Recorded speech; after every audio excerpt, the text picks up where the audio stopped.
আসসালামু আলাইকুম চাচা। ওয়ালাইকুম আসসালাম। কেমন আছেন চাচা? ভালো আছি বাবা, তুমি? জি চাচা, আমিও ভালো। এখনো তো এলে না বাবা? আসলে চাচা একটু ব্যস্ত আছি, তাই যেতে পারবো না। চিন্তা করবেন না, সব ঠিক হয়ে যাবে। জানি বাবা, তোমার উপর আমার আস্থা আছে, তুমি সবকিছু ঠিক করে দিবে। তা বাবা, এখন কি করো? প্রাইভেট পড়িয়ে আসলাম, এখন বাসায় যাব। তোমার খুব কষ্ট হয় তাই না বাবা? আরে না, আমার কোনো কষ্ট হয় না, আপনি আমাকে নিয়ে চিন্তা করবেন না। আচ্ছা চাচা, এখন রাখি, বাসার প্রায় কাছাকাছি চলে এসেছি। সাবধানে থাকবেন আপনারা। তুমিও ভালো থাকবে বাবা। জি, আসসালামু আলাইকুম। ওয়ালাইকুম আসসালাম। বাসায় এসে ফ্রেশ হলাম, তারপর কিছু খেলাম। কিছুক্ষণ পর আদিবা ফোন দিল। কোথায় তুই? এই তো এইমাত্র প্রাইভেট পড়িয়ে আসলাম। তুই কোথায়? কই আর থাকবো, বাসায় আছি, ভালো লাগছে না। কেন, মিম কোথায়? আছে বাসায়। কি করে ও? কি আর করবে, সাব্বিরের সাথে কথা বলে। ওরা কি সারাদিনই কথা বলে? তাই তো দেখতেছি। প্রেম করে ভালো কথা, তাই বলে সারাদিনই কথা বলতে হবে? আচ্ছা লেকের পারে আয় তোরা, আমরাও আসতেছি। আচ্ছা ঠিক আছে। কল কেটে দিয়ে সাব্বিরের কাছে গেলাম। গিয়ে দেখি ও এখনো কথা বলতেছে। সাব্বির আর মিম একে অপরকে ভালোবাসে। আরো অনেক কিছুই আছে আমাদের ভিতরে, আস্তে আস্তে জানতে পারবেন। সাব্বিরের কাছ থেকে মোবাইলটা নিয়ে মিমকে বললাম, এই, তোর কি আর কোনো কাজ নাই? সারাদিন খালি ফোনে কথা বলিস, আমারে আর সাকিব রে তো কোনো দিনও কল দিস না। তোরে আর সাকিব রে কল দেই না, এই কথা বলতে পারলি? হইছে, আর ইমোশনাল করা লাগতো না। লেকের পাড়ে আয়। আচ্ছা ঠিক আছে, আসতেছি। ওই, এইভাবে সারাদিন কথা বলে তো তোর কানের সমস্যা হবে, তখন আর কিছুই শুনবি না। তুই এটা কি করলি? কি করলাম? তুই ফোনটা নিলি কেন? কত সুন্দর রোমান্টিক মুডে ছিলাম। তা কি কথা হচ্ছিল শুনি? এই আমাদের ভবিষ্যৎ নিয়ে, বিয়ের পর কিভাবে সংসার জীবন কাটাবো তার প্ল্যান করছিলাম আর কি। ধ্যাত, নাক দিয়ে টিপ দিলে দুধ পড়বে, আর এখনই বিয়ের চিন্তা? এখন এসব চিন্তা বাদ দে, লেকের পাড়ে যাব, ওরাও আসতেছে। বাসায় আসার পর তোর খবর আছে? পরেরটা পরে দেখা যাবে, এখন তাড়াতাড়ি চল। আচ্ছা সাকিব কই? কই আর থাকবে, গিয়ে দেখ কোনো মেয়ের সাথে সেটিং করে। শালায় তো সব মেয়ের সাথেই কথা বলে। তুই রেডি হ, আমি গিয়ে দেখতেছি। আচ্ছা ঠিক আছে। সাকিবের কাছে গেলাম। সাব্বির ঠিকই বলেছে, শালাই মোবাইল নিয়ে পড়ে আছে। তুই কি ভালো হবি না? কেন, আমি কি খারাপ নাকি? শুধু খারাপ না, তার থেকেও বেশি কিছু। কয়টা মেয়ের সাথে কথা বলিস তুই? আরে তেমন কিছু না, শুধু টাইম পাস করি। আর যাদের সাথে কথা বলি তারাও আমার সাথে টাইম পাস করে। তা রিলেশন করলেই তো পারিস। তুই করলেও তো পারিস। আমার আবার রিলেশন? হয়তো তা কোনোদিনও সম্ভব হবে না। আদিবাকে না বললে কি করে হবে? ওকে হয়তো কোনোদিনও বলতে পারবো না। কেন পারবি না? জানি না, বলার পর যদি ও আমার সাথে সম্পর্ক নষ্ট করে ফেলে, সেই ভয়ে। তা তুমি তোমার ভয় নিয়ে থাকো, কোন দিন দেখমু ওর বিয়ের কার্ড দিছে আমাদের, আর তুই সারা জীবনেই দেবদাস হয়ে থাকবি। এত ভয় কিসের দোস্ত? আমরা সবাই তোর সাথে আছি, বলে দেখ ওকে। জানি না ওর সামনে গেলে কি হয়। যতবারই বলার চেষ্টা করি ততবারই আমার কি যেন হয়। হয়তো কোনোদিনও বলতে পারবো না, আর তোরাও বলবি না। তুই প্রমিস করিয়েছিস বিধায় এখনো বলি নাই, তা না হলে আরো আগে বলে দিতাম। তবে মনে হয় না এই প্রমিস বেশি দিন রাখতে পারবো। এখন তাড়াতাড়ি চল, ওরা মনে হয় এসে পড়েছে। রেডি হয়ে লেকের পাড়ে গেলাম। আদিবা আর মিম আমাদের আগেই এসে পড়েছে। সন্ধ্যার পর যে কি ভিড় থাকে লেকের পাড়ে, তা বলার মতো না। বসার জন্য জায়গা পাওয়া যায় না। এই এতক্ষণ লাগে তোদের আসতে? আমরা কত আগে এসে বসে আছি। সময় কি আর এমনি বেশি লাগছে? এই দুইটা যে এত কথা বলতে পারে ফোনে। আর মিম, তোদের সবসময় দেখা হয়, তারপরও ফোনে এত কি কথা বলিস? আর কিছুদিন পর তো তোরা দুজনের একজনও কানে শুনবি না। কালকে স্টাডি ট্যুরে যাব, অনেক আনন্দ করব। তোদের দুজনকে যদি দেখি একজন আরেকজনের সাথে আঠার মতো লেগে রয়েছিস, তাহলে তোদের খবর আছে। কি? কালকেই আমরা যাব? আমাদের তো মনেই ছিল না। কোনো কিছুই তো গুছালাম না, কিছু জিনিস কিনাও লাগতো, তাও তো কিনা হলো না দোস্ত। সত্যি, আর এখন কেনা যাবে কিনা তাও জানি না। সারাদিন ফোনে কথা বললে মনে কিভাবে থাকবে? যদি উল্টাপাল্টা কিছু খাস তাহলে তোদের খবর আছে। আরে না, আমরা কি ওই ধরনের ছেলে নাকি? চা খেতে ইচ্ছে করতেছে, চল মামার দোকানে গিয়ে চা খেয়ে আসি। ওদের ওখান থেকে তাড়াতাড়ি এসে পড়লাম। বাসায় এসে গোছানোর কাজে লেগে পড়লাম। একদমই মনে ছিল না, এমনি তো তাড়াতাড়ি ঘুমাতে হতো, কারণ সকালে উঠতে হবে। আর এখন ব্যাগ গোছাতেই অনেক রাত হয়ে যাবে। অত সকালে যে কিভাবে ঘুম থেকে উঠবো জানি না। অবশ্য চিন্তা নেই, ওরা ফোন দিয়েই উঠবে। ব্যাগ গোছাতে গোছাতে অনেক রাত হয়ে গেল। খেয়ে দিয়ে সবাই ঘুমিয়ে পড়লাম। খুবই ক্লান্ত লাগছিল, বিছানায় শুয়ে পড়তেই ঘুমিয়ে গেলাম। মোবাইলের শব্দে ঘুমটা ভেঙে গেল। মনে হয় সকাল হয়ে গেছে, তাই আদিবা ফোন দিয়েছে। কিন্তু কলটা রিসিভ করে যা শুনলাম তাতে আমার ঘুম একদমই ভেঙে গেছে। আপনি একদমই চিন্তা করবেন না চাচা, আমি ডাক্তার নিয়ে আসছি। ঠিক আছে বাবা। ঘড়ির দিকে তাকিয়ে দেখলাম 5টা বেজে গেছে। এর ভিতরে আজানও দিয়েছে। ওযু করে নামাজ পড়লাম। সাকিব আর সাব্বিরকে ডাক দিলাম না, ওরা হয়তো আর একটু পর ঘুম থেকে উঠেই যাবে, তাই তাড়াতাড়ি করে বেরিয়ে পড়লাম। খুবই চিন্তা লাগছে, জানি না কি হবে। রাস্তা দিয়ে যাইতেছি আর 2 বছর আগের কথা ভাবতেছি। প্রথম যখন অনার্সে ক্লাস করতে যাব, রাস্তা দিয়ে হাঁটতেছি, হঠাৎ 10 থেকে 12 বছরের একটা মেয়ে চোখে পড়ল। মেয়েটা কেঁদে কেঁদে ভিক্ষা করছিল। খুবই খারাপ লাগলো মেয়েটাকে দেখে। দুনিয়াটা বড়ই অদ্ভুত, যে মেয়েটার স্কুলে থাকার কথা সেই মেয়েটাই এখন রাস্তায় ভিক্ষা করছে। মেয়েটার সাথে কথা বলতে মন চাইল। তুমি কে, আর এখানে এভাবে কাঁদছো কেন? স্যার, আমার একটু সাহায্য করেন। আমার ভাইটার অসুখ, ভাই ছাড়া এই দুনিয়াতে আমার আর কেউ নাই। মেয়েটার কথা শুনে চোখ দিয়ে পানি বেরিয়ে গেল। মেয়েটাকে বললাম, তুমি কোথায় থাকো, আমাকে সেখানে নিয়ে চলো, আমি তোমার ভাইয়ের চিকিৎসা করাবো। তারপর মেয়েটা আমাকে একটা বস্তিতে নিয়ে আসলো। সেখানে গিয়ে দেখলাম মেয়েটার মতো আরো 6-7 জন আছে। হয়তো সবারই মেয়েটার মতো অবস্থা। একটা সুন্দর জীবন তাদের মৌলিক অধিকার, অথচ সেই অধিকার তারা পাচ্ছে না। সবাই এক জায়গায় গোল হয়ে দাঁড়িয়ে আছে, আর তাদের মাঝখানে 8-10 বছরের একটা ছেলে পড়ে আছে। তাই এই ছেলেটাই হয়তো এই মেয়েটার ভাই। ছেলেটাকে ডাক্তারের কাছে নিয়ে গেলাম। ডাক্তার কিছু ওষুধ লিখে দিল, বলল এগুলো খেলে ঠিক হয়ে যাবে। ওষুধগুলো নিয়ে আবার বস্তিতে আসলাম। কেন জানি খুবই খারাপ লাগছিল, কারণ আর বেশি কিছুদিন এভাবে থাকলে ছেলেটাকে হয়তো বাঁচানো যেত না। আমি আমার সিদ্ধান্ত নিয়ে ফেলেছিলাম ছেলে আর মেয়েটাকে আমার সাথে রাখার। মেয়েটাকে বলার পর সে যা বলল তাতে আমার চোখ দিয়ে পানি বের হয়ে গেল। মেয়েটাকে বলার পর সে আমাকে বলেছিল, আপনাকে অনেক ধন্যবাদ স্যার। আপনি আমাদের জন্য যা করেছেন তা কখনো শোধ করতে পারবো না। আজকে 7 দিন ধরে আমার ভাই অসুস্থ ছিল। এখানে যে ছেলেমেয়েগুলোকে দেখছেন তারা সবাই মিলে ভিক্ষা করে টাকা জমিয়েছিলাম ভাইয়ের চিকিৎসার জন্য, কিন্তু ডাক্তার বলল এই সামান্য টাকায় চিকিৎসা হবে না।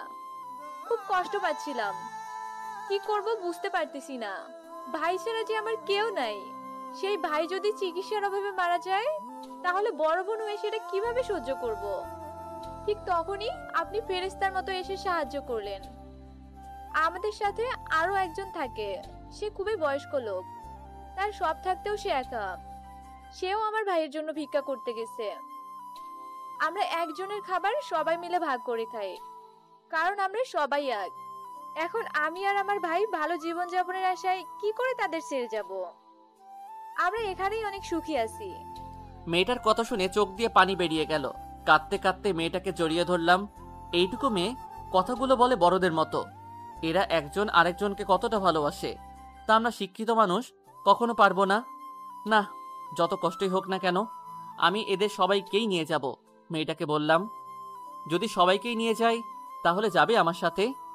স্যার, আপনি কিভাবে এতগুলো মানুষের দেখাশোনা করবেন? এমনিতেই আপনি অনেক করেছেন, আপনার কথা কখনো ভুলবো না। আমরা চাই না আপনাকে আর কষ্ট দিতে, চলে যান আপনি। চুপ, একদম চুপ। কথা বেশি শিখে গেছো তুমি। আর আমাকে স্যার না ভাইয়া বলবা। আজ থেকে আমি তোমাদের বড় ভাই, আর আমি চাই না আমার ভাই বোনেরা কষ্টে থাক। মেয়েটা কাঁদতে কাঁদতে আমাকে জড়িয়ে ধরে বলল, আপনি একা আমাদের দায়িত্ব নেবেন? তা আমার উপর ছেড়ে দাও। কিছুক্ষণ পর একজন বৃদ্ধ লোক আসলো। সব ছেলেমেয়েরা গিয়ে তাকে জড়িয়ে ধরলো।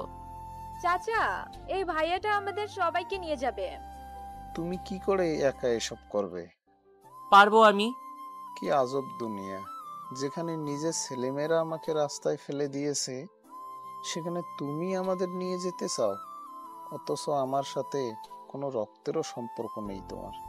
রক্তের সম্পর্ক তো এই ছেলে মেয়েদের কারোর সাথে কারো নেই, আপনার ও এই ছেলে মেয়েদের সাথে নেই। তারপরও আপনারা সবাই এক। আসলে এই দুনিয়ায় রক্তের চেয়েও বড় সম্পর্ক হলো মনুষ্যত্বের, যা আমাদের সবাইকে একই বন্ধনে বেঁধে রাখে। আর আজকে থেকে আমাকে আপনার ছেলে মনে করবেন। তারপর তাদের সবাইকে সেখান থেকে নিয়ে গেলাম, একটা বাসা ভাড়া করলাম, ছেলে মেয়েদেরকে স্কুলে ভর্তি করালাম, টিচারদের সবকিছু বললাম। সব শুনে তারা ফ্রিতে পড়ার ব্যবস্থা করে দিল, আর বাকি সব খরচ আমি দেই। আচ্ছা, তোমাদের কারো তো নাম জানা হলো না, কি নাম তোমাদের? জানি না। মন খারাপ করো না, আজকে থেকে তোমার নাম জান্নাত। সবার নাম ঠিক করে দিলাম। চাচাই তাদের সাথে থাকে, আমি প্রতিদিনই তাদের খোঁজ খবর নেই, মাঝে মাঝে গিয়ে দেখে আসি, তাদের থাকা খাওয়া সব ব্যবস্থা করে দিয়ে আসি। আর একটু আগে চাচা কল দিয়ে বলল জান্নাতের নাকি খুবই জ্বর, তাই এখন যাইতেছি। পরিচিত একটা ফার্মেসি থেকে একজন ডাক্তার নিয়ে যাইতেছি। এত সকালে আবার কে কল দিল? স্ক্রিনে তাকিয়ে দেখি মিম কল দিয়েছে। কি হয়েছে তোমাদের? রবিকে কল দিতেছি, ওর ফোন বন্ধ। তোমাদের দিলাম কিন্তু ধরো না। ঘুমিয়েছিলাম। ঘুম থেকে উঠো, এবার 7টায় বাস ছাড়বে। আচ্ছা ঠিক আছে। রবি, এ রবি, আরে উঠ এখন। সাকিব, এ সাকিব। কি রে, কি হয়েছে? এভাবে চিল্লাচ্ছিস কেন? সকাল হয়ে গেছে, আমাদের যেতে হবে। সেই কথা কি মনে আছে? 7টায় বাস ছাড়বে। আচ্ছা। এ রবি কোথায়? ও তো বিছনায় নেই, আর দরজাটা খোলা। গেল কোথায় ও? কল দে তোর নাম্বারে। আচ্ছা দিচ্ছি, ফোনও বন্ধ। কোথায় গেল ও? ও তো না বলে এভাবে কোথাও যায় না, আর রাতেও তো ছিল, তাহলে কখন গেল? আমার কিন্তু খুবই চিন্তা হচ্ছে, ওর আবার কিছু হলো না তো? আরে ফালতু কথা বলিস না তো। ওর হয়তো কোনো জরুরি কাজ ছিল, আমরা ঘুমেছিলাম তাই ডাক দেইনি। আর ফোনে হয়তো চার্জ শেষ হয়ে গেছে। আমরা ওর ব্যাগ নিয়ে গাড়িতে চলে যাই, দেখবি গাড়ি ছাড়ার আগেই ও চলে আসবে। তাই যেন হয়। যাওয়ার পরই সব ছেলেমেয়েরা জড়িয়ে ধরলো। চিন্তা করো না, জান্নাত ঠিক হয়ে যাবে। ডাক্তার ঔষধ লিখে দিল আর বলল ভয়ের কিছু নেই, হালকা জ্বর, এই ওষুধগুলো খেলে ঠিক হয়ে যাবে। তারপর জান্নাতকে কিছু খাইয়ে ওষুধগুলো খাইয়ে দিলাম। ভাইয়া তুমি এসেছো? আমার না খুব ভয় করছিল। ভয়ের কিছু নেই, সামান্য জ্বর, এই ওষুধগুলো খেলে ঠিক হয়ে যাবে। এখন একটু ঘুমাও, তাহলে তাড়াতাড়ি সুস্থ হয়ে যাবে। জান্নাতকে ঘুম পাড়িয়ে ঘড়ির দিকে তাকালাম, দেখি 7টা প্রায় বেজে গেছে। 7টায় বাস ছাড়বে, তাই আমার আর যাওয়া সম্ভব নয়। কোথায় রবি? এখনো তো এলো না। আমরা জানি না। মিম কল দেওয়ার পর উঠে দেখি রবি নেই, দরজাও খোলা। আমরা ভেবেছিলাম হয়তো কোনো জরুরি কাজে গেছে, গাড়ি ছাড়ার আগেই চলে আসবে, তাই ওর ব্যাগ নিয়ে এসেছি। চল তো ওকে গিয়ে খুঁজে দেখি, ওর আবার কিছু হলো না তো। এখন আর নামা যাবে না, গাড়ি ছেড়ে দিয়েছে। আর এখন তোমরা নেমে গেলে পরে তোমাদের কিছু হলে তোমাদের বাবা মার কাছে কি জবাব দিব? কারণ তারা তো জানে তোমরা আমাদের সাথে আছো। কিন্তু স্যার রবি। ওর হয়তো জরুরি কোনো কাজ আছে, কিছুক্ষণ পর দেখবা কল করেছে। এখন তোমাদের যেতে দেওয়া সম্পূর্ণ নিয়মের বাইরে। মোবাইলটা বের করে দেখলাম বন্ধ আছে।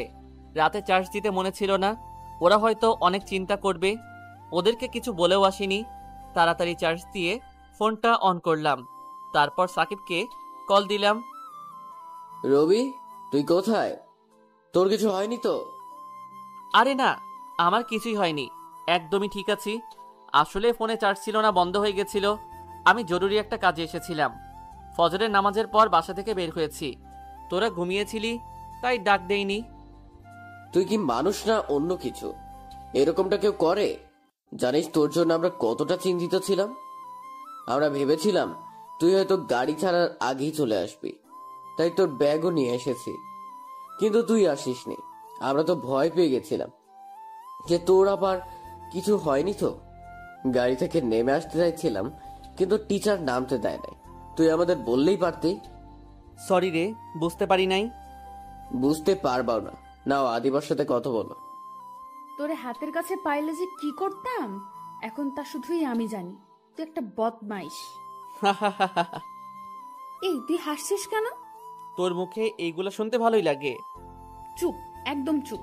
ট্যুর থেকে আসি, তারপর তোর খবর নিব। শালা তোর চিন্তায় আমরা মরে যাই আর তুই জরুরি কাজ নিয়ে আসিস। কতটা ভয় যে পাইছিলাম। তুই একবারও আমাদের ফোন দেওয়ার প্রয়োজন মনে করলি না? ওই চুপ করে আছিস কেন? কিছু বলছিস না কেন? কি বলবো? আসলেই তুই একটা বদমাইশ। জানি আমি। আচ্ছা তোরা ট্যুর এনজয় কর, রাখলাম। ওরা আর কিছু বলার আগেই কল কেটে দিলাম, কারণ যা বলেছি তারপর হয়তো ওরা আমাকে মেরেই ফেলতো। জানি না ওরা আসার পর কি হবে। সবাই মিলে একসাথে নাস্তা করলাম। ভাবছি ওরা না ফিরে আসা পর্যন্ত এখানেই থাকবো। এখানে থাকার কথা শুনে ছেলেমেয়েরা খুবই খুশি হয়েছে। নাস্তা করে বিছানায় শুয়ে পড়লাম। খুবই ক্লান্ত লাগছিল, তাই ঘুমিয়ে পড়লাম। ঘুম থেকে উঠে ওদের সাথে কিছুক্ষণ আড্ডা দিলাম। এর মধ্যেই জান্নাত ঘুম থেকে উঠে গেছে। তারপর ওর কাছে গেলাম। এখন কেমন লাগছে জান্নাত? ভালো ভাইয়া। তুমি কখন আসলে? আসছি আরো আগেই। চিন্তা করো না, খুব তাড়াতাড়ি সুস্থ হয়ে যাবা। তোমাকে খুব কষ্ট দিলাম ভাইয়া। আমাদের জন্য তুমি যা করেছো তা হয়তো আমাদের আপন ভাই থাকলেও করতো না। আমরা কখনো ভাবিনি এরকম জীবন পাবো। যাও, তোমাদের সাথে কথা নাই। তোমরা আমাকে আপন ভাই ভাবো না। তুমি তো আমাদের বাবা মায়ের মতো। বাবা মা যেভাবে ছেলে মেয়েদের দেখাশোনা করে ঠিক তেমন ভাবে তুমি আমাদের দেখাশোনা করো। বড়দের মতো কথা কোথায় শিখছো তুমি? রাস্তায় থাকতাম না, তাই শিখে গেছি। চুপ, আর একবারও ওইসব কথা বলবা না। কিন্তু ভাইয়া না বলে তো আর আমাদের পরিচয় মুছে যাবে না। তোমরা কি ছিলে তাতে তোমার পরিচয় হবে না। সামনে কি হবা সেটাই তোমাদের আসল পরিচয় হবে। মন দিয়ে লেখাপড়া করবা, যাতে তোমরা সবাই বড় কিছু অর্জন করতে পারো। সবসময় একটা কথা মনে রাখবা, যুদ্ধটা তোমার নিজের সাথে নিজের। তোমার সব থেকে বড় প্রতিদ্বন্দ্বী তুমি নিজেই। অনেক ভালোভাবে পড়ালেখা করব ভাইয়া, আপনার জন্য হলেও করব। তা না হলে আপনার সব কষ্ট বৃথা যাবে। অনেক কথা হয়েছে, এখন কিছু খেয়ে নাও, তাহলে ভালো লাগবে। কিন্তু খেতে ইচ্ছে করছে না ভাইয়া। না খেলে তাড়াতাড়ি সুস্থ হবা না। তারপর জান্নাতকে কিছু খাইয়ে দিলাম। তারপর ওকে বললাম বিশ্রাম নিতে, আর আমি অন্যদের কাছে চলে আসলাম। এভাবে 2 দিন কেটে গেল। জান্নাত সুস্থ হয়ে গেছে। এই 2 দিনে অনেক ভালো সময় কেটেছে বাচ্চাদের সাথে। আসলে বাচ্চাদের সাথে থাকলে এমনি মন ভালো থাকে, কারণ ওরা হলো নিষ্পাপ। আজকে রাতেই ওরা ট্যুর থেকে চলে আসবে, তাই ঠিক করলাম দুপুরে খাওয়ার পরই ওখান থেকে চলে আসব। আসার সময় খুবই খারাপ লাগছিল। বাচ্চারা সবাই জড়িয়ে ধরে কান্না করছিল। আমারও চোখ দিয়ে পানি বেরিয়ে পড়ছিল। আর বেশিক্ষণ ওখানে থাকলাম না, ওদের বুঝিয়ে শুনিয়ে চলে আসলাম। আমাকে কান্না করতে দেখলে হয়তো ওরা আরো কান্না করত, তাই তাড়াতাড়ি চলে আসলাম। বাসায় আসার পর চাচার কাছে ফোন দিয়ে ওদের খবর নিলাম। বিছানায় শুয়ে পড়তেই ঘুমিয়ে গেলাম। রাতে ওদের আসার জন্য অপেক্ষা করতে থাকলাম। কিছুক্ষণ পর দরজায় কেউ নক করলো। দরজা খুলেই তো অবাক হয়ে গেছি, কারণ সাকিব আর সাব্বিরের সাথে আদিবা মিমও ছিল। আজকে আমি শেষ। আদিবা আর মিমকে বললাম, তোরা এই রাতে এখানে কেন? কেউ দেখে ফেললে কি হবে? চুপ, আগে তোর সাথে বোঝাপড়া, তারপর এখান থেকে যাব। আরে দেখে ফেললে কি হবে? না, কিছুই হবে না। তারপর ওরা 4 জন আমাকে ইচ্ছে মতো বলতে লাগলো। আমি আগে জানতাম এইরকম কিছু হবে। অনেকক্ষণ পর ওদের বললাম, তোরা তো মনে হয় অনেক ক্লান্ত হয়ে গেছিস, কিছু খেয়ে নে। এই কথা শুনে ওরা সবাই আমার দিকে তাকিয়ে রইল। তুই কি এতক্ষণ আমাদের কথা শুনেছিস? শুনেছি তো। আমার মনে হয় না তুই শুনেছিস। শুনে থাকলে এই কথা তোর মাথায় আসতো না। সরি বললাম তো, আমার ভুল হয়ে গেছে তোদের না জানানো। এটা তোর ভুলটা করার আগে ভাবা উচিত ছিল যে তুই এরকম করলে আমরা কতটা চিন্তায় থাকবো। ভাই এখন বাদ দে, আর কিছু বলিস না। খুবই ক্ষুধা লাগছে। তোরা আসবি বলে রাতে খাইনি। এরপর সবাই একটু শান্ত হলো। ওরা সবাই ফ্রেশ হয়ে আসলো। তারপর সবাই মিলে একসাথে খেলাম। মনে হলো কোনো পরিবার। খুবই ভালো লাগছিল। খেয়ে দিয়ে আদিবা আর মিমকে বললাম, অনেক রাত হয়ে গেছে, এবার তাহলে তোদের বাসায় দিয়ে আসি। কেউ দেখলে সমস্যা হয়ে যাবে। আরে কি সমস্যা হবে? থাকি না আমরা এখানে। এমন থাপ্পড় মারবো দাঁত সব পড়ে যাবে। বিয়ের পর সাব্বিরের সাথে থাকিস, এখন না। আর সাব্বির, তুই কিছু বলছিস না কেন? হা, আমি কি বলবো? চুপ শালা লুইচ্চা একটা। এখন চল ওদের দিয়ে আসি। দোস্ত আমার খুবই ক্লান্ত লাগছে, যা। শালা, আমি একা যাব? সাকিবকে নিয়ে যা।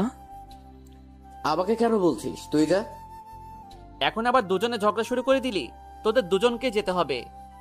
তারপর জোর করে ওদের দুজনকে নিয়ে গেলাম।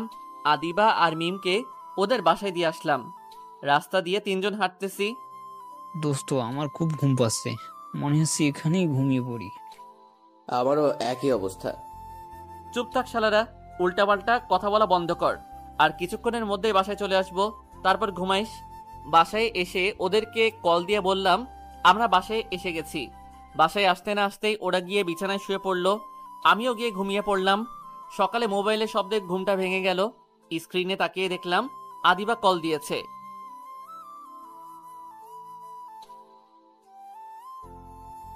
এত সকালে কল কেন দিয়েছিস? কলেজে যাবি না? ওরা দুজন এখনো ঘুমাচ্ছে, মনে হয় না আজকে যাওয়া হবে। তোরা যা, তারপর নোটগুলো আমাদের দিয়ে দিস। তোরা যে এইগুলো বলবি তা আমরা আগে থেকেই বুঝতে পারছি। আচ্ছা ঠিক আছে, তোরা ঘুমা। কল কেটে দিয়ে আবার ঘুমিয়ে পড়লাম। ঘুম থেকে উঠে ফ্রেশ হয়ে বাইরে গেলাম নাস্তা করতে। দোস্ত রাতে খুবই ক্লান্ত লাগছিল, এখন অনেক ভালো লাগছে। সত্যি রে, এখন নিজেকে অনেক ফ্রেশ ফ্রেশ মনে হচ্ছে। আজকে তো কলেজেও গেলাম না, কি করব এখন? আরে এত চিন্তা করছিস কেন? এখন নাস্তা করে বাসায় গিয়ে আবার ঘুমাবো। চুপ শালা, সারাদিন ঘুম ছাড়া কি আর কিছু ভাবতে পারিস না? দোস্ত চল কোথাও ঘুরতে চাই। ওরা জানতে পারলে আমরা শেষ। আরে দূরে কোথাও যাব না, কাছেই কোথাও যাব। বিকেলের আগে চলে আসবো। তাছাড়া দোস্ত, মেয়ে মানুষ নিয়ে ঘুরতে গেলে মজা নাই। তা ঠিক বলছিস। রবি, কি বলিস? কি আর বলবো সাব্বির, তোর এই কথা যদি মিমকে বলি তাহলে কেমন হবে? খুবই ভালো হবে দোস্ত। ভাই এই কথা মিম জানতে পারলে আমি শেষ। আচ্ছা চল ঘুরতে যাই, অনেকদিন ঘুরতে যাই না আমরা। নাস্তা করে বাসায় আসলাম, তারপর তিনজনে রেডি হয়ে বাইক নিয়ে বেরিয়ে পড়লাম। অনেক জায়গায় গেলাম, অনেকদিন পর সেই মজা করলাম। ওরা ঠিকই বলেছে, মেয়ে মানুষ নিয়ে আসলে এইরকম মজা পেতাম না। একটা রেস্টুরেন্টে লাঞ্চ করলাম, তারপর বাসায় আসলাম। বাসায় এসে ফ্রেশ হয়ে শুয়ে পড়লাম। সারাটা দিন বাইকে ঘোরাঘুরি করেছি, খুবই ক্লান্ত লাগছিল। তিনজনই ঘুমিয়ে পড়লাম। সন্ধ্যার একটু আগে ঘুম থেকে উঠলাম। সন্ধ্যার পর আদিবাদের কল দিয়ে লেকের পাড়ে আসতে বললাম। লেকের পাড়ে যাওয়ার পর আদিবা বলল, কালকে কলেজে যেতে হবে না। কেন? কালকে সবাই মিলে রেস্টুরেন্টে লাঞ্চ করব, আর তোদের সবার জন্য একটা সারপ্রাইজ আছে। কি সারপ্রাইজ? তা বলে দিলে তো আর সারপ্রাইজ হলো না। কি সারপ্রাইজ তা কালকেই জানতে পারবি, তবে বিশেষ কিছু। ভালোই হবে, কালকে তোরা ট্রিট দিবি। অনেকদিন তোরা ট্রিট দিস না। ওদের সাথে আড্ডা দিয়ে বাসায় চলে আসলাম। দোস্ত, তোদের কি মনে হয় কি সারপ্রাইজ দিবে? দেখ, তোর প্রপোজ করতে পারে। ফালতু কথা বলিস না তো। ফালতু কথা না, আদিবাকে দেখেই মনে হচ্ছে যে ও তোকে কালকে প্রপোজ করবে। তুই কিভাবে এই কথা বলছিস? আরে দেখছিস না আদিবা কিভাবে ওবের কেয়ার করে, তাই তো বলছি। সেই কেয়ার তো আদিবা তোর আর আমারও করে, আর মিমও রবির কেয়ার করে। আচ্ছা এখন এসব বাদ দে, কালকে গেলেই জানতে পারবো। সারাটা রাত ঘুমাতে পারলাম না চিন্তায়। পরের দিন দুপুরে রেস্টুরেন্টে গেলাম, গিয়ে দেখি ওরা আমাদের আগেই চলে এসেছে। আমরা যাওয়ার পর আদিবা বলল, পরিচিত হয়ে নে তোরা, ও হচ্ছে মারুফ, তোদের দুলা ভাই। ওর সাথে আমার বিয়ে পারিবারিকভাবে ঠিক হয়ে আছে, আর আমরা একে অপরকে ভালোবাসি। ও এতদিন দেশের বাইরে ছিল, তাই তোদের সাথে পরিচয় করাতে পারিনি। গতকালকেই দেশে এসেছে, আর কিছুদিন পরেই আমাদের বিয়ে হবে। কি? তোরা সবাই অবাক হয়ে গেছিস তাই না? তা কেমন লাগলো সারপ্রাইজটা? না মানে ভালোই ছিল। আমাদের আগে তো কখনো বললি না তার ব্যাপারে। তোরা তো কখনো জানতেও চাস নাই, তাই বলি নাই। রবি, তুই ঠিক আছিস তো? হ্যাঁ আমি ঠিক আছি, হঠাৎ করে মাথাটা ঘুরছে। কি? তাড়াতাড়ি চল বাসা যাই। কি হয়েছে? চল হাসপাতালে যাই। আরে না, তোর যেতে হবে না, তোরা লাঞ্চ কর, সে অনেক দিন পর এসেছে। আমরা রাতে তোদের সাথে দেখা করব। এটা বলে রবিকে ওখান থেকে নিয়ে আসলাম। রবি, তোর চোখে পানি কেন? তোর সাথে পরিচয় হওয়ার পর এই প্রথম তোকে কষ্ট পেতে দেখলাম। সরি রে। তোরা সরি বলছিস কেন? জানি না চোখ দিয়ে কেন পানি পড়ছে, আর ভুলটা তো আমারই ছিল। ও তো শুধু আমাদের ওর ভালো বন্ধুই ভাবতো, আমি শুধু ওকে বন্ধু নয় অন্য কিছু ভেবেছি। দোষটা আমারই। তারপরও কেন জানি খুবই কষ্ট হচ্ছে ভাই। তোরা আমাকে প্রমিস কর ভাই, আদিবাকে কখনো এই কথাগুলো বলবি না। চুপ থাক তুই। কি হয়েছে তোর, এমন করছিস কেন? আর শোন, বিয়ে এখনো হয় নাই। আদিবাকে যে করে হোক তোর কাছে নিয়ে আসবো। আমি জানি তোরা সেটা পারবি, কিন্তু ও তো আমাকে ভালোই বাসে না। তাহলে তোরা এটা কেন করবি? ও মারুফকে ভালোবাসে, আর বন্ধু হয়ে আমাদের এটাই চাওয়া উচিত যে ও সুখে থাকুক। চুপ কর তুই। সাকিব তাড়াতাড়ি হাসপাতালে যেতে হবে, ওর অবস্থা আমার ভালো লাগছে না। এই রবি, রবি, কথা বলছিস না কেন? এই কি হলো তো রবি? মনে হয় জ্ঞান হারিয়ে ফেলেছে। তাড়াতাড়ি হাসপাতালে চল। তাড়াতাড়ি হাসপাতালে গেলাম। ডাক্তারকে বললাম হঠাৎ করে মাথা ঘুরে পড়ে গেছে। ডাক্তার আমাদেরকে বাইরে থাকতে বলল, আর রবিকে টেস্ট করতে নিয়ে গেল। অনেকক্ষণ পর ডাক্তার এসে বলল, এখানে রোগীর সাথে কারা এসেছেন? জি আমরা। বলুন কি হয়েছে ওর? এখনো কিছু বলতে পারছি না, রিপোর্ট আসলে বলতে পারবো। রোগীর কিছুক্ষণ পর জ্ঞান ফিরবে, আপনারা দেখা করতে পারেন, কিন্তু রোগীকে বিরক্ত করা যাবে না। ঠিক আছে। এগুলো বলে ডাক্তার চলে গেল। দোস্ত, খুবই অবাক হচ্ছি। কেন, কি হয়েছে? মিম ফোন দিয়েছিল। কোথায় ও? ও বাসায়।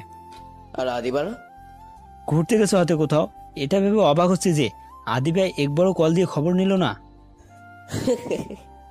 মরেছিল না হয়তো। তাই হবে, ও তো অনেক ব্যস্ত।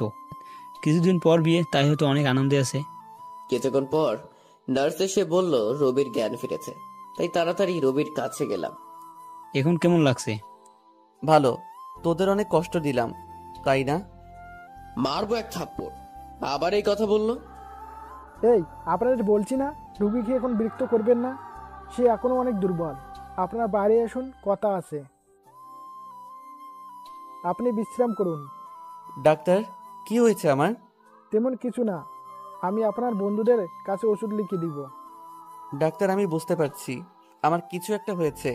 আপনি আমাকে বলতে পারেন। আমার যা কিছুই হোক না কেন, আমার জীবনে এটা নতুন কিছু না। সেই ছোটবেলা থেকেই কষ্ট সহ্য করে এসেছি, আর এখন কষ্টগুলো আমার বন্ধু হয়ে গেছে। আমার যা কিছু হয়েছে আপনি তো আমার কাছেই বলবেন প্লিজ, আর কারো কাছে না। আপনার পায়ে পড়ি। আরে কি করছেন? আসলে আমি জানি না এটা আপনার কাছে বলা ঠিক হবে কিনা। আপনি বলতে পারেন, আমার কোনো সমস্যা হবে না। আপনার ক্যান্সার হয়েছে। চোখ দিয়ে পানি বেরিয়ে পড়ল। আমার সাথেই কেন এমন হয়?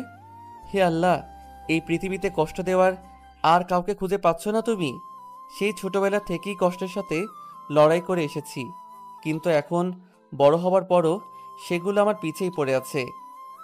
আপনি শান্ত হন, চিকিৎসা করালে আমরা সফল হতে পারি।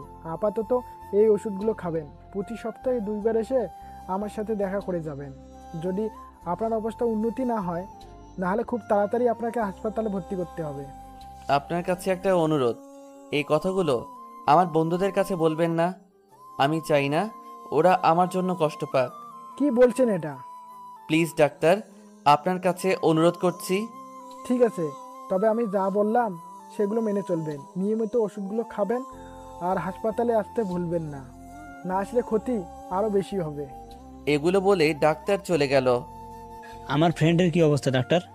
দেখুন, তেমন কোনো সমস্যা নাই, তবে আরও আগে ডাক্তারের কাছে আনা উচিত ছিল। সে যখন মাঝে মাঝে অসুস্থ হয়ে পড়ে তখনই ডাক্তার দেখানো উচিত ছিল। তবে ভয়ের কিছু নেই, এই ওষুধগুলো নিয়মিত খেলে ঠিক হয়ে যাবে। ধন্যবাদ আপনাকে।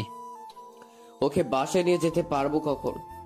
আজকে নিয়ে যেতে পারবেন, সে এখন ঘুমাচ্ছে। ঘুম থেকে উঠলে নিয়ে যেতে পারবেন। তবে একটা কথা মনে রাখবেন, এই ওষুধগুলো নিয়মিত খেতে হবে। ঠিক আছে, আমরা ওর খেয়াল রাখবো। ধন্যবাদ আপনাকে। দেখছিস, আমরা ওকে আগেই বলছিলাম ডাক্তার দেখা, কিন্তু ও আমাদের কথা খুব শুনলই না। হ্যাঁ, ঠিকই বলেছিস। ও যখন মাঝে মাঝে অসুস্থ হয়ে পড়তো তখনই আমাদের ওকে জোর করে নিয়ে আসা উচিত ছিল। ভাগ্য বলো তেমন কোনো সমস্যা হয় নাই। এখন ওকে নিয়মিত ওষুধ খাওয়াতে হবে। আমার তো মনে হয় এই কাজটা ও ঠিকভাবে করবে না। না করলে আমরা তো আছি। ওকে জোর করে খাওয়াবো। আদিবা কল দিয়েছে, দেখে কি বলে। কি অবস্থা রবির এখন?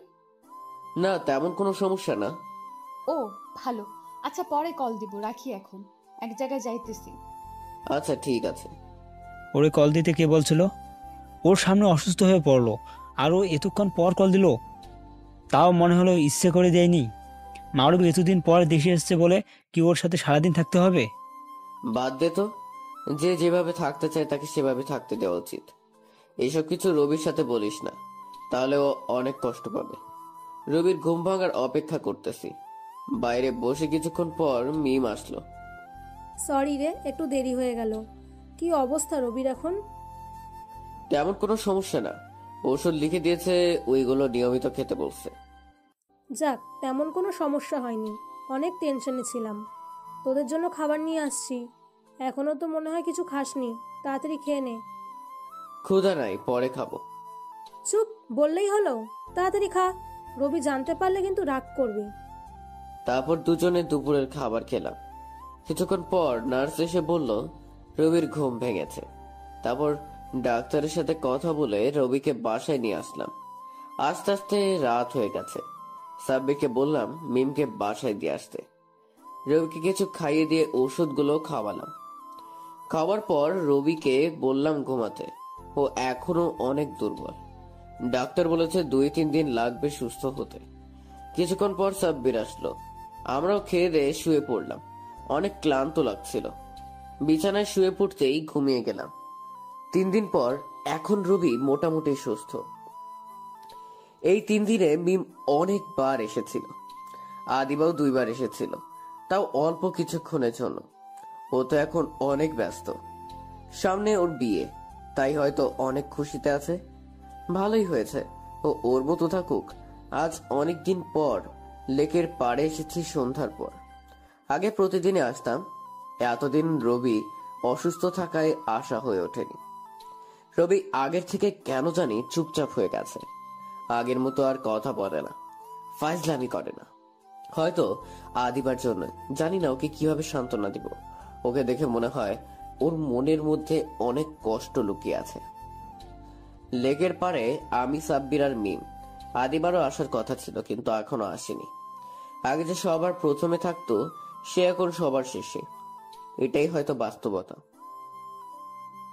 রবি, তোকে এইভাবে দেখতে আমাদের কারোই ভালো লাগছে না। প্লিজ আগের মতো হয়ে যায়। চাইলেই সবকিছু সম্ভব না। দুনিয়াটা একটা গোলক ধাঁধার মতো। যত সামনে আগাবো ততই মনে হচ্ছে পিছনে চলে যাচ্ছি। মাঝে মাঝে ভাবি কি এমন ভালো কাজ করেছিলাম যে তোদের মতো বন্ধু পেয়েছি।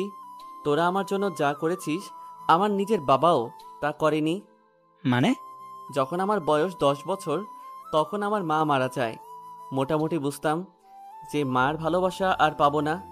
তারপর বাবা আর একটা বিয়ে করে। বাবা যখন বলেছিল এটা আমার নতুন মা, তখন কিছুটা হলেও খুশি হয়েছিলাম, এটা ভেবে যে মায়ের ভালোবাসা হয়তো পাবো। কিন্তু আমার ভাগ্যটা হয়তো খারাপ ছিল। আমি তাকে মা মনে করলেও সে আমাকে তার ছেলে মনে করতে পারেনি। 2-3 বছর পর নতুন একটা বোন হলো। অনেক খুশি হয়েছিলাম তখন। কিন্তু নতুন মা চাইছিল না যে আমি তাদের সাথে থাকি। তাই বাবা আমাকে হোস্টেলে পাঠিয়ে দিল। সে শুধু লেখাপড়ার খরচ দিত আর মাঝে মাঝে কল দিয়ে খোঁজখবর নিত। বাবা যখন আমাকে হোস্টেলে পাঠাচ্ছিল তখন অনেক অবাক হয়েছিলাম, কারণ যে বাবা আমাকে ছেড়ে এক মুহূর্ত দূরে থাকতে পারতো না, সেই বাবাই আমাকে দূরে পাঠিয়ে দিচ্ছে। আমার বোন তার ভাই আছে জানার আগেই আমি তাদের থেকে দূরে। সবকিছু থাকতেও আমি অনাথের মতো বড় হয়েছি। মাঝে মাঝে যখন বাড়িতে যেতাম তখন তাদের দেখে মনে হতো তারা একদমই খুশি হয়নি। বোনের সাথে কথা বলতে চাইতাম, ও আমার কাছে আসতে চাইতো, কিন্তু আমার নতুন মা আমাদের মাঝখানে দেওয়াল হয়ে থাকতো। একটা সময় তো তারা বলেই দিল আমার আর বাড়িতে যাওয়ার দরকার নেই। বাবা যখন আমাকে বলল আমার সব খরচ দিবে, কিন্তু আমার বাড়িতে যাওয়া নিষেধ, তখন অনেক কেঁদেছিলাম। হয়তো সেই কান্নার সাক্ষী কেউ হতে পারিনি। আস্তে আস্তে বড় হতে থাকলাম। তারপর তোদের সাথে পরিচয় হলো। তখন মনে হলো আমার কষ্টের দিন শেষ। কিন্তু আমার ভাগ্যে হয়তো আগে থেকেই লেখা ছিল কারো ভালোবাসা পাবো না। তাই তো যাকেই আপন মনে করি সেই দূরে চলে যায়। যাকেই সব থেকে বেশি ভালোবেসেছি সেই আমাকে ছেড়ে চলে গেছে। জানিস, মাঝে মাঝে খুব কষ্ট হয়। একটা দিন যদি নিজের পরিবারের সাথে ভালোভাবে কাটাতে পারতাম তাহলে আর কিছুই চাওয়ার থাকতো না। কিন্তু সেই আশা হয়তো কখনো পূরণ হবে না। ছোট বোনটা হয়তো এখন অনেক বড় হয়ে গেছে। ও হয়তো জানেই না ওর কোনো বড় ভাই আছে। ও দেখতে কেমন তাও জানি না। মাঝে মাঝে মনে হয় আমি মরে গেলেই ভালো হবে। আর কিছু বলতে পারলাম না, তার আগেই ওরা তিনজন আমাকে জড়িয়ে ধরলো। কাঁদতে কাঁদতে বলল সবাই, আর কখনো এই কথা বলবি না। কে বলছি তুই একা?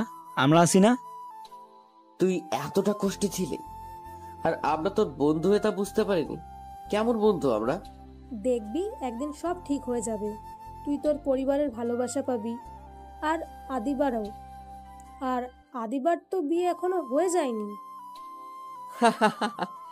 যখন পরিবারের ভালোবাসা পাবো তখন হয়তো আর আমি এই পৃথিবীতে থাকবো না। আর আদিবা শুধুই আমাকে বন্ধু ভাবে। আমারই ভুল হয়েছে ওকে বন্ধু না ভেবে অন্য কিছু ভাবা। আমি চাই তোরা কখনো আদিবাকে আমার ব্যাপারে কিছুই বলবি না। এর ভিতরেই আদিবা চলে এসেছে, কিন্তু ও একা না, সাথে মারুফ ভাইও আছে। কেমন আছিস তোরা? ভালোই। তুই কেমন আছিস? আমিও অনেক ভালো আছি। রবি, তোর কি অবস্থা? ভালো। তোকে তো আগের মতো লাগছে না, কেমন জানি লাগছে। তোকে দেখে মনে হচ্ছে তুই পরিবর্তন হয়ে গেছিস। আগের মতন আর কথা বলিস না। সবাই পরিবর্তন হয়, তাই আমিও হয়েছি। মানে বুঝলাম না। বাদ দে তো, তোরা কি কোথাও যাচ্ছিস? ও হ্যাঁ, মনেই তো ছিল না। মারুফের সাথে একটু শপিং এ যাব। শুধুমাত্র তোকে দেখতে এখানে এসেছি। ও, ধন্যবাদ। ধন্যবাদ কেন? আমাকে দেখতে এসেছিস তাই। আচ্ছা তোরা যা, দেরি হয়ে যাচ্ছে তোদের। ভালো থাকিস, গেলাম। ও কি সেই আদিবা যে আমাদের ছাড়া কিছুই বুঝতো না? রবি অসুস্থতা জানার পরও ও এতটা পরিবর্তন কিভাবে হতে পারে? আরে এখন এসব কথা বাদ দে তো। সবার কাছেই তার ভালোবাসার মানুষ গুরুত্বপূর্ণ, ওর কাছেও তাই। ভালো লাগছে না, চল বাসায় যাই। তোরা দুজন মিমকে বাসায় পৌঁছে দিয়ে আয়। দুজন কেন, একজন গেলেই তো হয়। আমি একা একটু হাঁটি, কেন জানি না এখন খুবই একা থাকতে ইচ্ছে করছে। সামনে হয়তো একাই থাকতে হবে। কিসব উল্টাপাল্টা বলিস রবি? তুই এখনো অসুস্থ। আরে না, আমি একদমই ঠিক আছি। তোরা যা। আর একা তো বাসায় যাব, তোরা মিমকে পৌঁছে দিয়ে বাসায় চলে আসিস। একা একা রাস্তায় হাঁটতেছি, হয়তো সামনে একাই থাকতে হবে, কারণ আর কিছুদিনের হয়তো অদিতি এই পৃথিবীর। খুব কষ্ট হচ্ছে ছেলে মেয়েদের জন্য। আমি ছাড়া তো ওদের আর কেউ নেই। আমি চলে গেলে ওদের কি হবে? আমি তো ওদের কথা দিয়েছিলাম কখনো ওদের ছেড়ে যাব না। ওরা তো আমাকে অনেক ভালোবাসে। ওরা কি আমার চলে যাওয়া সহ্য করতে পারবে? দু চোখ বেয়ে পানি পড়ছে। জানি না এটা কিসের কষ্ট। বেশি দিন বাঁচবো না তার জন্য না, বাচ্চাদের ছেড়ে যাব তার জন্য। হয়তো বাচ্চাদের জন্যই কষ্ট হচ্ছে, কারণ আমার জীবন তো অনেক আগেই শেষ হয়ে গেছে, যখন মা আমাকে ছেড়ে চলে গেছে। আমার উচিত ছিল মায়ের সাথে চলে যাওয়া, তাহলে হয়তো এখন কষ্ট পেতাম না। চিৎকার করে কাঁদতে ইচ্ছে করছে, আর বলতে ইচ্ছে করছে, মা তুমি কেন আমাকে একা ছেড়ে চলে গেলে? দেখো দেখো তুমি, আমি একদমই ভালো নেই, অনেক কষ্টে আছি আমি। মা মা তুমি চিন্তা করো না, আমিও কিছুদিন পর তোমার কাছে চলে আসব। হঠাৎ মোবাইলে কল আসলো, স্ক্রিনে তাকিয়ে দেখলাম চাচা কল দিয়েছে।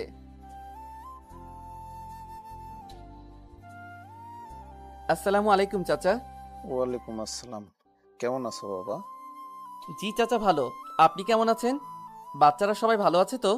হ্যাঁ, আমরা সবাই ভালো আছি। অনেক দিন তো কোনো খোঁজ খবর নেওনি। তোমার কিছু হয়নি তো আবার? আসলে চাচা একটু অসুস্থ ছিলাম তো, তাই খোঁজ নিতে পারিনি। আর চিন্তা করবেন না, এখন একদমই ঠিক আছি। আর কিছুদিন পর আসবো। এখন রাখি চাচা, পরে কথা বলবো। তাদের সাথে মিথ্যা কথা বলতে ভালো লাগছিল না, তাই কলটা কেটে দিলাম। মিথ্যা না বলেও উপায় ছিল না, কারণ তাদের কি করে সত্যটা বলতাম, জানি না সামনে কি হবে। বাসায় চলে আসলাম। কিছুক্ষণ পর ওরা চলে আসলো। রাতের খাবার খেলাম, তারপর ওষুধ খেলাম। অবশ্য আমি জানি ওষুধ খেলে কিছুই হবে না। বিছানায় শুয়ে পড়লাম, আদিবার কথা ভাবছি। আচ্ছা, আমি না থাকলে কি আদিবা আমার জন্য কষ্ট পাবে? হয়তো পাবে না, 2-1 দিন মনে থাকবে, তারপর ঠিকই আমাকে ভুলে যাবে। এটাই হয়তো বাস্তবতা। মাঝে মাঝে মনে হয় আদিবাকে বলি, আদিবা আমি তোমাকে অনেক ভালোবাসি, কিন্তু তা কখনো সম্ভব না। দোয়া করি ও ভালো থাকুক। মিম, আদিবা কোথায়? তুই একা কলেজে আসলি, কিন্তু ওকে তো দেখলাম না। আরে ওর কি এখন আর কলেজে আসার ইচ্ছা আছে? আর কিছুদিনের মধ্যেই ওর বিয়ে, তা নিয়ে কত ব্যস্ত। আমার সাথেই আগের মতো কথা হয় না আর ওর। আগে তো আমার সাথে থাকতো, কিন্তু এখন ওর বাবা মাই এখানে চলে আসছে, তাই ও তাদের সাথেই থাকে এখন। মানুষ যে এতটা পরিবর্তন হতে পারে তা আদিবাকে না দেখলে বুঝতে পারতাম না। কখনো ভাবতেও পারি নাই যে আদিবা এইরকম হবে। ও কি এতই ব্যস্ত যে একবার আমাদের সাথে কথা বলারও সময় পায় না, আর আমরা কল দিলেও ধরে না। তার কয়েক ঘন্টা পর কল ব্যাক করে, তাও কিছুক্ষণের জন্য। আমাদের কথা বাদ দে, ও তো রবিকে অনেক কেয়ার করতো। রবি এত অসুস্থ ছিল, তা ওর খোঁজ খবর নিল না। সাব্বির, এই কথা বাদ দে তো। বাদ দিতে হবে না, আমি কিছুই মনে করিনি। ও তো আর আমাদের সাথে খারাপ কিছু করেনি যে ওর উপর রাগ করব। ও ওর ব্যক্তিগত জীবনে জড়িয়ে পড়েছে। আগে ওর কেউ ছিল না, তখন আমাদের সাথে সময় কাটিয়েছে। এখন ওর ভালোবাসার মানুষ আছে, তাই এখন আর আমাদের প্রয়োজন নাই ওর। আমাদের সাথে ওর পরিচয় একটা কল্পনা ছিল, এটা মনে করে ভুলে যা ওকে। ওকে নিয়ে আর এত ভাবাভাবির দরকার নাই। তুই পারবি ওকে ভুল থাকতে? জানি না, তবে কিছুদিনের মধ্যে এমনি ভুলে যাব। মানে? কিছু না। ইদানিং তোর কথা কিছুই বুঝে উঠতে পারছি না। অসুস্থ হবার পর থেকে তুই যেন কেমন হয়ে গেছিস। সময় হলে ঠিকই বুঝতে পারবি। আবার সেরকম রহস্যময় কথা? আমার জীবনে একটা বড় রহস্য। আমার ভাগ্যেই হয়তো লেখা ছিল কারো ভালোবাসা পাবো না। পরিচয়হীন একটা ছেলে, সব থাকতেও তার কিছুই নেই। আগে মন খারাপ হতো, এখন আর হয় না। আর তোরা আমায় বলতি না যে আমি যখন ওকে ভালোবাসার কথা বলবো তার আগেই ওর বিয়ে হয়ে যাবে। আর দেখ, এটাই সত্যি হলো। ওই যে বললাম না, কষ্ট আমার বন্ধু হয়ে গেছে, তাই তো আমাকে ছেড়ে থাকতে পারে না। চোখ দিয়ে পানি বের হয়ে গেল। আদিবা আমাদের অবহেলা করছে, ভালোই হয়েছে। ও যদি আমার সাথে আগের মতো থাকতো তাহলে হয়তো নিজেকে কন্ট্রোল রাখতে পারতাম না। রবি, তোকে সান্ত্বনা দেওয়ার ভাষা আমাদের নেই। একটা মানুষ কতটা কষ্টে থাকতে পারে তা তোকে না দেখলে বুঝতাম না। তুই এতটা কষ্টে ছিলি, তাও আমাদের কখনো বুঝতে দিসনি। কিন্তু তোকে দেখে মনে হচ্ছে এখনো অনেক কিছু আছে যা আমরা জানি না। প্লিজ আমাদের বল। হ্যাঁ দোস্ত, বল। কিছুই না, তাহলে কি বলবো তোদের? আচ্ছা, এসব কথা বাদ, ক্লাস করতে যাই চল। বিকেলে টিউশনি করাতে গেলাম, অনেক দিন যাওয়া হয় না। তবে ভেবেছি আজকে সবাইকে কিছু বলবো। জানি না তারা কিভাবে নিবে, তারপরে বলতে হবে। আসসালামু আলাইকুম আন্টি। ওয়ালাইকুম আসসালাম। কেমন আছেন আন্টি? ভালো, তুমি? আমিও ভালো। তা এতদিন আসোনি কেন? আসলে আন্টি অসুস্থ ছিলাম। ও, সামনে ওদের পরীক্ষা, আর বন্ধ দিও না। জি আন্টি, আপনাকে কিছু বলতে চাই আন্টি, জানি না কিভাবে নেবেন। বলো তুমি। আসলে আন্টি, আমি কিছু অনাথ বাচ্চাদের সাহায্য করি, ওদের লেখাপড়াও করাই। যদি আপনারা মাসিক কিছু সাহায্য করতেন তাহলে ওরা ভালোভাবে বাঁচতে পারত। দেখো, আমরা কোটি টাকার মালিক নই যে সাহায্য করব। আর তোমার পড়ালেখার টাকাও তো প্রাইভেট পড়িয়েই জোগাড় করতে হবে। তাহলে তোমাকে কে বলেছিল এত বড় দায়িত্ব নিতে? আমি আগেই বুঝেছিলাম তুমি অসুস্থ ছিলে না। এসব ফালতু কারণে বন্ধ দিয়েছো। আবার যদি বন্ধ দাও তাহলে তোমার বদলে অন্য টিচার রাখতে বাধ্য হবে। আর যতদিন বন্ধ দিয়েছো সেই টাকা কেটে রাখা হবে।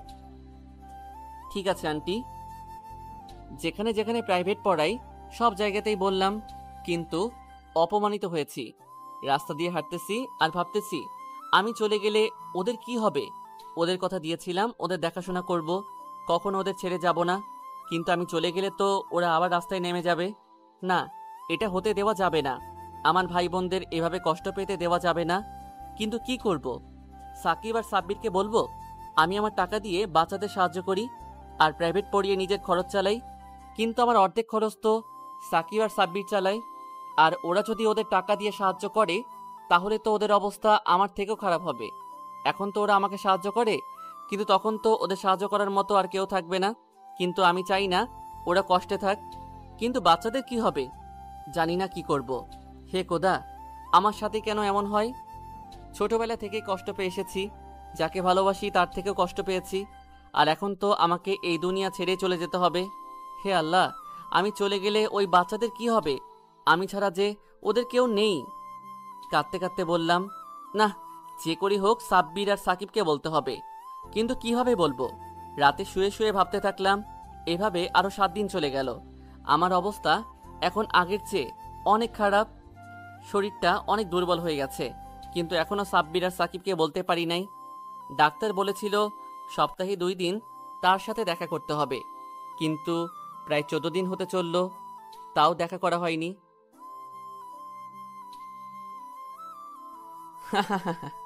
দেখা করেই বা কি হবে? দেখা করলেই তো আর বেঁচে থাকবো না, হয়তো কিছুদিন বেশি বাঁচবো, কিন্তু তা হাসপাতালে কাটাতে হবে। আর আমার জন্য কে এত টাকা খরচ করবে? অনেকদিন বাচ্চাদের দেখি না, আজকে যাব, ওদের সাথে 1-2 দিন থাকবো। হয়তো আর কখনো ওদের সাথে থাকা হবে না। আমি যাওয়াতে বাচ্চারা অনেক খুশি হয়েছে, কিন্তু আমি খুশি হতে পারিনি, কারণ আমি চলে গেলে হয়তো ওরা আবার আগের জীবনে চলে যাবে। অনেক কষ্টে চোখের পানি আটকে রাখলাম। বাবা, তুমি ঠিক আছো তো? আমি ঠিকই আছি চাচা। না মানে তোমাকে দেখতে আগের মতো লাগছে না, কেমন জানি হয়ে যাচ্ছ। না, আমার কিছুই হয়নি। তারপর বাচ্চাদের সাথে কিছুক্ষণ সময় কাটালাম। ভাইয়া তোমার জন্মদিন কবে? কেন? আরে বলোই না। তারপর একটা তারিখ বললাম ওকে। আমার জন্মদিন কবে তা জানতে চাইছো কেন? আর কিছুদিন পরেই তো তোমার জন্মদিন, আমরা সবাই মিলে তোমার জন্মদিন উদযাপন করব। যদি আমি না থাকি? থাকবে না মানে? কোথায় যাবা? ওই দিন তোমার থাকতেই হবে, কোথাও যেতে পারবে না। কখন কি হয় তা কেউ বলতে পারে না। হতে পারে ওই দিন আমার কোনো গুরুত্বপূর্ণ কোনো কাজ থাকতে পারে। না, ওই দিন তোমার কোনো কাজ থাকবে না, তুমি আমাদের সাথে থাকবে। জান্নাতকে জড়িয়ে ধরে বললাম, এত কথা কোথায় শিখছো আমার মিষ্টি বোন? তোমার বোন না, তাই শিখে গেছি। আচ্ছা ধরো আমি যদি কোথাও হারিয়ে যাই, তুমি কি আমাকে খুঁজবে? না, খুঁজবো না, কারণ তোমাকে কখনো হারাতে দিব না। চোখ দিয়ে পানি বের হয়ে গেল। জান্নাতকে জড়িয়ে ধরে বললাম, এত ভালোবাসো আমাকে? তুমি তো আমার ভাই, তোমাকে ভালোবাসবো না তো কাকে বাসবো? দেখতে দেখতে 2 দিন চলে গেল। আজকে বিকালেই এখান থেকে চলে যাব, আর হয়তো কখনো আসতে পারবো না এখানে। মন চাইছিল এখানে সারাটা জীবন থেকে যাই, কিন্তু তা কখনো সম্ভব নয়। বাচ্চাদের আর চাচার মুখটা চোখের সামনে ভেসে উঠল। চোখের পানি আর আটকে রাখতে পারলাম না। বাচ্চারা সবাই দৌড়ে এসে আমায় জড়িয়ে ধরল। ওরাও কাঁদছে। অনেকক্ষণ ওদের জড়িয়ে ধরেছিলাম। অনেক কষ্টে চোখের পানি মুছে ওদের বললাম, মন দিয়ে লেখাপড়া করবে, কখনো কোনো কিছুর জন্য কষ্ট পাবে না। একটা কথা মনে রাখবে, তোমাদের অনেক বড় হতে হবে। চাচা বাচ্চাদের খেয়াল রাখবেন। তারপর সেখান থেকে চলে আসলাম, আর পিছনে ফিরে তাকালাম না। এর ভিতরে সাকিব ফোন দিয়ে বলল লেকের পাড়ে আসতে। তারপর সেখান থেকে লেকের পাড়ে যেতে লাগলাম। হঠাৎ মোবাইলে একটা কল আসলো অপরিচিত নাম্বার থেকে। রিসিভ করলাম। রিসিভ করার সাথে সাথেই অপর পাশ থেকে কেউ বলতে লাগলো, তোমার মাথায় কি সমস্যা আছে? তুমি বুঝতে পারছো যে তুমি কত বড় সমস্যায় আছো? তোমাকে বলেছিলাম সপ্তাহে 2 বার দেখা করতে। এতদিনে তো তোমার হাসপাতালে ভর্তি হয়ে যাওয়ার কথা। আমারই ভুল ছিল। ওই দিন যদি তোমার বন্ধুর কাছে সব কিছু বলতাম তাহলে ঠিক হতো। আমি অনেক ব্যস্ত ছিলাম, অনেক খুঁজে তোমার নাম্বার পেয়েছি। এতদিনে তো তোমার অনেক অসুস্থ হয়ে যাওয়ার কথা। এখনই তুমি চলে আছো, তোমাকে ভর্তি হতে হবে। ধন্যবাদ আপনাকে আমাকে কল দেওয়ার জন্য। আজকে আমার কাজ আছে, কালকে আসবো। তুমি বুঝতে পারছো না তোমার সাথে কি হতে চলেছে। প্লিজ ডাক্তার, আর আমি অতটাও অসুস্থ না। কালকে ঠিক আপনার সাথে দেখা করব। বলেই কল কেটে দিলাম। আমি জানি আমার সাথে কি হতে চলেছে। শুধু শুধু হাসপাতালে ভর্তি হয়ে কি হবে। কিছুক্ষণ পরেই লেকের পাড়ে এসে পড়লাম, কিন্তু অন্য দিনের তুলনায় আজকে সবাই চুপচাপ, কেউ কোনো কথা বলছে না। ওদের দেখে মনে হচ্ছে কোনো কারণে ওদের মন খারাপ। সবাই এভাবে মন খারাপ করে বসে আছিস কেন? কি হয়েছে? আদিবার কালকে বিয়ে, তোকেও কল দিতে চেয়েছিল কিন্তু আমরা নিষেধ করেছি। বলেছি তোকে কল দিতে হবে না, আমরাই বলে দিব। আরে এটা তো খুশির খবর, এতে মন খারাপের কি আছে? আমাদের তো আনন্দ করার কথা, আমরা অবশ্যই কালকে যাব। ওদেরকে মুখে এই কথা বললেও ভিতরে যে কতটা কষ্ট পেয়েছি তা শুধু আমি জানি। কি হলো, সবাই এইভাবে অবাক হয়ে তাকিয়ে আছিস কেন? তোর খারাপ লাগছে না? খারাপ লাগবে কেন? আমি তো আর ওকে বলি নাই যে ভালোবাসি ওকে, আর ও তো জানেও না এটা। ও শুধুই আমাদেরকে ওর বন্ধু ভাবে, তাহলে খারাপ লাগবে কেন? ও আমাদের বন্ধুও ভাবে না। ও আমাদের সাথে কিরকম আচরণ করছে তোর তো অজানা নয়। আরে ধুর, এসব এখন বাদ দে তো, আমরা অবশ্যই কালকে যাব। দোস্ত একটা সত্যি কথা বলতো, তুই কেন যেতে চাইছিস? শেষবারের মতো ওকে দেখতে। অনেক ইচ্ছা ছিল ওকে বিয়ের সাজে দেখতে, আর হয়তো ওর সাথে দেখা হবে না।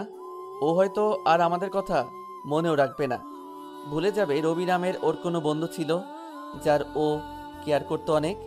ওর ভালোবাসা না পাই, কিন্তু ওকে বিয়ের সাথে দেখতে তো আর কোনো বাধা নেই। ওকে শুধু দূর থেকে দেখব। ও হয়তো অনেক খুশি থাকবে কালকে, আমাদের সাথে হয়তো কথা বলারও সময় থাকবে না ওর। তারপরও ওর মুখটা শেষবারের মতো দেখতে চাই। তোর খারাপ লাগবে না? আমার খারাপ লাগবে কেন? আমি তো অনেক খুশি থাকবো, ওকে বিয়ের সাথে দেখতে পাবো, এটাই অনেক। নিজের অজান্তেই চোখ দিয়ে পানি বেরিয়ে গেল, আর কিছু বলতে পারলাম না। তার আগেই ওরা সবাই এসে জড়িয়ে ধরলো। সরি রে, আমি ওর সাথে থাকার পরও তোকে বুঝতে পারি নাই। আমিও ভেবেছিলাম ও হয়তো তোকে ভালোবাসে। দূর, এসব কথা বাদ দে তো। পরের দিন রেডি হয়ে আদিবার বিয়েতে গেলাম, কিন্তু সারাটা দিন ফোনটা বেজেই চলেছে। ডাক্তার অনেকবার কল দিয়েছে, কিন্তু রিসিভ করি নাই। আজ বা কাল আমাকে চলে যেতেই হবে। হয়তো হাসপাতালে ভর্তি হলে আরও কিছুদিন বেঁচে থাকলেও থাকতে পারি, কিন্তু আজকে হাসপাতালে ভর্তি হলে আদিবাকে আর কোনোদিন দেখতে পারবো না। আমার কাছে আদিবাকে শেষবারের মতো দেখাটাই অনেক গুরুত্বপূর্ণ। ওর হাসি মুখটা শেষবারের মতো দেখতে চাই ওকে বিয়ের সাজে কেমন লাগে। সকাল থেকে তোকে এতবার কে কল দিয়েছে? আর বলিস না, পরিচিত একজন একটা কাজের জন্য বিরক্ত করছে। চল, আদিবা ওর সাথে দেখা করতে বলেছে। তোরা যা, আমার ভালো লাগছে না। আমরাও যাব না। আরে তোরা যা, না গেলে ও হয়তো কষ্ট পাবে, আর আমি চাই না আজকে ও কোনো কষ্ট পাক। আজকে শুধু ওকে খুশি দেখতে চাই। তারপর ওরা আদিবার সাথে দেখা করতে চলে গেল, আর আমি ঘুরে ঘুরে সব কিছু দেখছি। হয়তো আর কিছুক্ষণের অতিথি আমি। অনেক দুর্বল লাগছে, এক জায়গায় বসে পড়লাম, আর এদিকে ডাক্তার কল দিয়েই যাচ্ছে। ফোনটা বন্ধ করে রাখলাম। আমার শরীরের যা অবস্থা, তাতে অনেক আগেই আমার হাসপাতালে ভর্তি হওয়ার দরকার ছিল। ভর্তি হয়ে আর কি হবে, তার থেকে যতক্ষণ বাঁচবো একটু খুশিতে বাঁচতে চাই। কিছুক্ষণ পর ওরা আসলো। দোস্ত তুইও যা, আদিবার সাথে কথা বলে আয়। না থাক। তোর কি হয়েছে? এভাবে বসে আছিস কেন? কিছু হয় নাই, এমনি বসে আছি। দোস্ত চল যাই এখান থেকে। কেন? আদিবার অন্য কারোর সাথে বিয়ে হয়ে যাবে, এখন ও অন্য কারোর সাথে চলে যাবে। তুই তা সহ্য করতে পারবি? খুব সহজে তো বলে দিলি। আমরা জানি তুই কতটা কষ্টে আছিস। সব থেকে বড় কষ্ট কি জানিস? আদিবাকে এত ভালোবাসি, কিন্তু ও তা জানতেই পারলো না, আর হয়তো কখনো জানতেও পারবেও না। ওর সাথে আর কখনো দেখা হবে না, এটাই অনেক কষ্টের। তবে খুশিও লাগছে অনেক, কারণ আদিবা অনেক খুশি আজকে। দোস্ত তোকে দেখতে কেমন জানি লাগছে, চল হাসপাতালে যাই। আরে না, আমার কিছুই হয় নাই। তুই বললেই হলো, তোর চোখ বন্ধ হয়ে আছে, তাড়াতাড়ি হাসপাতালে যেতে হবে। তোর কোনো কথা শুনবো না, চল এখন। প্লিজ দোস্ত, আদিবাকে শেষবারের মতো দেখতে দে। কথা দিলাম, ও এখান থেকে চলে গেলেই হাসপাতালে যাব। তুই পাগল হয়ে গেছিস? তোর চোখ বন্ধ হয়ে আসছে। প্লিজ দোস্ত, আমার যা কিছুই হোক না কেন তাতে আমার কিছু যায় আসে না। শুধু আদিবাকে শেষবারের মতো দেখতে চাই, ওকে যে অনেক ভালোবাসি দোস্ত। চোখের পানি বেরিয়ে গেল, বিয়ের কার্যক্রম শুরু হয়ে গেল। নিজের ভালোবাসাকে অন্য কারোর সাথে বিয়ে হতে দেখা যে কতটা কষ্টের তা বোঝানো হবে না। যার সাথে এমনটা হবে শুধু সেই বুঝতে পারবে। অনেক কষ্ট করে সুস্থ থাকার চেষ্টা করলাম। চোখ দুটো বন্ধ হয়ে আসছে। আদিবা অন্য কারোর সাথে চলে যাচ্ছে। অনেক খুশি লাগছে ওকে। বিয়ের সাজে ওকে অনেক সুন্দর লাগছে। হয়তো এটাই ওকে শেষ দেখা। এরপর হয়তো পুরো পৃথিবীর সাথে আমার সম্পর্ক ছিন্ন হয়ে যাবে। চোখ দুটো বন্ধ হয়ে যাবার আগে শেষবারের মতো আদিবাকে দেখে নিলাম। দু চোখ বেরিয়ে পানি পড়ছে। রবি, এ রবি, কি হয়েছে তোর? চোখ খুলছিস না কেন? তাড়াতাড়ি ওকে হাসপাতালে নিয়ে যেতে হবে। হাসপাতালে ডাক্তারের কাছে নিয়ে গেলাম। ডাক্তার রবিকে আইসিইউতে নিয়ে গেল। অনেকক্ষণ পর ডাক্তার এসে আমাদের রাগী গলায় বলল, আপনারা কি মানুষ না অন্য কিছু? তাকে আরো আগে হাসপাতালে নিয়ে আসেননি কেন? জানেন তার কি হয়েছে? তার ক্যান্সার হয়েছে, কিন্তু আপনাদের বলতে নিষেধ করেছিল। তাকে বলেছিলাম সপ্তাহে 2 বার আমার সাথে দেখা করতে, কিন্তু সে আসেনি। এতদিনে তার হাসপাতালে ভর্তি হওয়ার কথা, কিন্তু সে হয়নি। একটা মানুষ কি করে নিজেকে এত অবহেলা করতে পারে তাকে না দেখলে বুঝতে পারতাম না। অনেক খুঁজে তার নাম্বার জোগাড় করে তাকে গতকাল কল দিয়েছিলাম হাসপাতালে আসার জন্য, কিন্তু সে আসেনি। আজকেও তাকে কল দিচ্ছিলাম, কিন্তু সে ফোন বন্ধ করে রেখেছে। আরও আগে ভর্তি হলে হয়তো তার আরও কিছুদিন বাঁচার সম্ভাবনা থাকতো, কিন্তু এখন আর আমাদের কিছু করার নেই। এটা বলেই ডাক্তার চলে গেল। ডাক্তারের কথা শুনে মনে হলো আমরা যেন সবাই পাথর হয়ে গেছি। কথা বলার ভাষা হারিয়ে ফেলেছি। দু চোখ বেরিয়ে পানি পড়ছে সবার। তোরা শুনছিস ওর নাকি ক্যান্সার হয়েছে, রবি নাকি আর বাঁচবে না। আর আমরা ওর বন্ধু হয়ে এই কথাগুলো জানলাম না। কেমন বন্ধু আমরা ওর? আরে না, রবির কিছুই হয়নি। ডাক্তার ভুল বলছে। দেখবি রবি ঠিক হয়ে যাবে। ও আমাদের ছেড়ে যেতে পারে না। ও আমাদের এতটা ভালোবাসে যে ওর কষ্টের কথা আমাদের জানতেও দেয়নি। কাঁদতে কাঁদতে সাব্বিরকে জড়িয়ে ধরলাম। তিনজনই বসে বসে চোখের পানি ফেলছি আর ওর সাথে কাটানোর সময়টাকে মনে করছি। রবির মোবাইলটা অন করলাম আর সাথে সাথে কেউ কল করলো। স্ক্রিনে তাকিয়ে দেখলাম চাচা লেখা। রিসিভ করার সাথে সাথে অপর পাশ থেকে একটা ছোট্ট মেয়ে বলতে লাগলো, ভাইয়া তুমি কোথায়? তোমার ফোন বন্ধ কেন? তোমার কিছু হয়নি তো? আসলে আমি রবির ফ্রেন্ড। রবি হাসপাতালে আছে। তারপর হাসপাতালের নাম বলে দিলাম তাকে। কিছুক্ষণ পর একটা বয়স্ক লোক আর তার সাথে 7-8টা ছোট ছোট ছেলে মেয়ে আসলো। আপনারা কারা? আমরা সবাই অনাথ। রবি ভাইয়া রাস্তা থেকে তুলে এনে আমাদের দেখাশোনা করছেন, আমাদের পড়ালেখা করাচ্ছেন।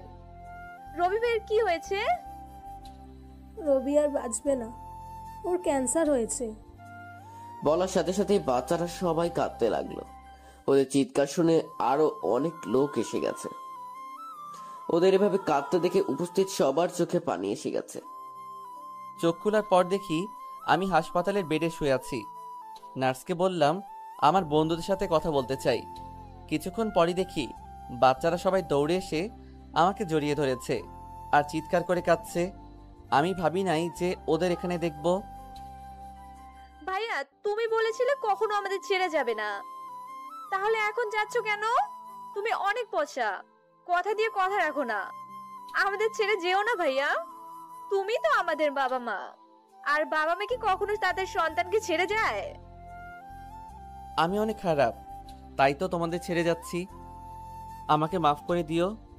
একটা কথা মনে রাখবে, আমি সবসময়ই তোমাদের সাথে আছি। যখনই আমার কথা মনে পড়বে তখনই ওই আকাশের দিকে তাকাবে। আকাশের কোনো একটা তারার ভিতরে আমি আছি। দোস্ত, একটা কথা তোদের অনেক আগে থেকে বলতে চেয়েছি, কিন্তু পারিনি। আমি ছাড়া ওদের কেউ নাই। দয়া করে ওদের দেখাশোনা করিস। আমি চাই না ওরা আবার রাস্তায় থাকুক। দয়া করে ওদের দেখিস। ওই, ওদের কিচ্ছু হবে না। তোকে কথা দিলাম, আমরা ওদের দেখাশোনা করব। তোর কিছুই হবে না দোস্ত, তুই সুস্থ হয়ে যাবি। মিথ্যা সান্ত্বনা কেন দিচ্ছিস? আমার আর কোনো কষ্ট নেই। জানিয়ে কষ্ট পাচ্ছিলাম তা তো ঠিক হয়ে গেছে। তোদের অনেক কষ্ট দিলাম দোস্ত, পারলে আমাকে মাফ করে দিস।